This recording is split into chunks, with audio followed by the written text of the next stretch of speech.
కొత్త బిచ్చగాడు పొద్దెరగడు అన్న సామెత. ఇప్పుడు వైసీపీ రిక్రూట్ చేసుకున్న కొత్త సోషల్ మీడియా పెయిడ్ ఆర్టిస్టులు కూడా ఇలాగే తయారయ్యారు. వందల మందిని రిక్రూట్ చేసుకున్న ఎప్పటికప్పుడు దొరికిపోయే వాళ్ళని ఎంపిక చేసుకోవడంతో రోజు పరువు తీసుకోవడానికే సమయం కేటాయిస్తున్నారు.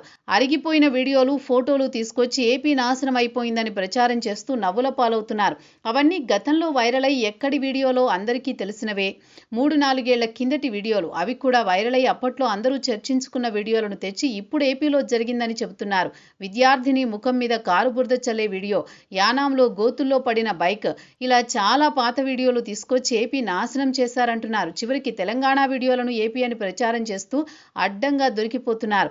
వీళ్ళ హడావుడి చూస్తే ఎవరికైనా వైసీపీలో కొత్త బ్యాచ్, బుర్రలేని బ్యాచ్ దిగిందని అర్థమైపోతోంది. సోషల్ మీడియాలో ఫేక్ స్ప్రెడ్ చేస్తే చాలా అంతా సెట్ అయిపోతుంది, అదే ప్రచారం అనుకుంటున్నారు.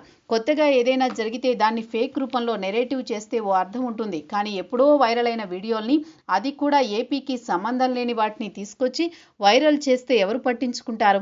ముఖం మీదే నవ్వి వెళ్ళిపోయారు. సోషల్ మీడియాలో తిరిగే వారంతా తెలివి తక్కువ వారనుకుంటే అంత అమాయకులు ఉండరు. సోషల్ మీడియానే వారికి అన్నీ నేర్పుతుంది. అందుకే అలాంటి ప్రయత్నాలు చేయకూడదు. కానీ కొత్త వైసీపీ పెయిడ్ బ్యాచ్కు కొత్త బిచ్చగాళ్ల తరహాలో పాత వీడియోలనే పండుగ చేసుకుంటున్నారు.